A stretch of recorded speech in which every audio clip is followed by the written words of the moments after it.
All right. Besides what you do for a living, are there any other types of creative work that you do just for the kicks of it, just to express yourself, just for? Yeah, well, while I was running, I happened to see leaves on the ground, right? So I'm like, I'm going to draw one of these leaves as real as I possibly can draw it.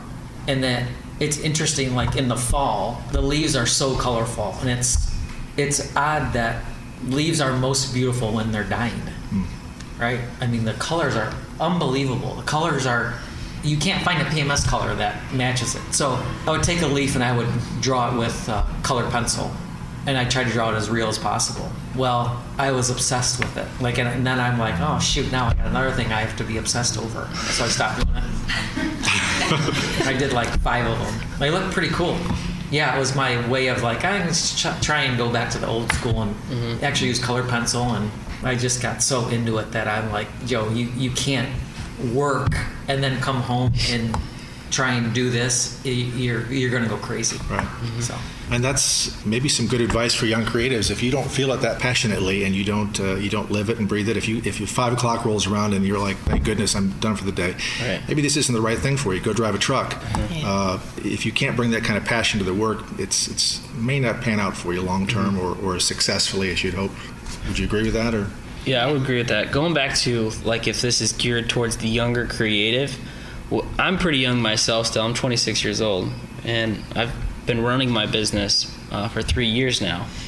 But what I've recently learned in this last year, because of that happening where you're like checked out at 5 o'clock, where you're running and hitting the wall and you're like burnt out, I feel like advice that I would give to a young creative is figure out the niche that you want. So if you're a photographer, videographer, pick the niche that you like to do.